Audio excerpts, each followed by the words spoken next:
O, ito si Mariel, common sense daw. O, kayo ang mag-adjust. Kami na lang mag-adjust, Day Mariel. Naintindihan namin ang iyong pag-ibig, no? Naintindihan namin ang pag-ibig, Day. Nakakabulag talaga yan, Day. Nakakabulag. Alam mo, kahit bopals pa yan, feeling mo matalino. Ganun talaga. At alam naman natin na kung araw-araw talaga bopals ang kasama mo, eh magiging bopals ka rin. Lalong-lalo na nag-aaningan lang kayong dalawa at inaaning mo yung sarili mo kasi bulag na bulag ka sa pag-ibig. So, totoo ba na merong naipasang batas ang kanyang asawang ex-convict nung siya ay nasa loob pa ng kulungan? Eh, syempre, kay guli-guli na naman tayo magtatanong. Ito ang ni-research ko dito.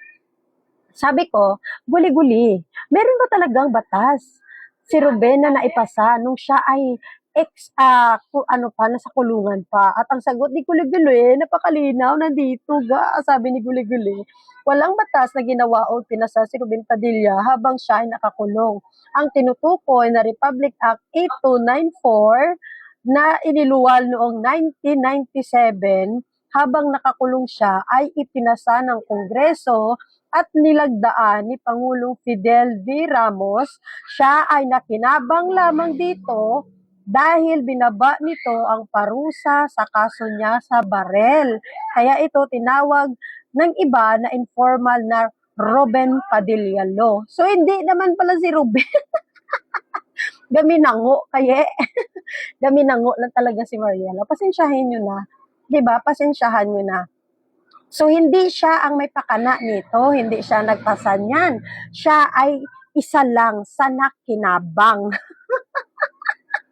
Di puta ka, Mariel, ka ganun talagang pag-ibig, nakakabulag minsan.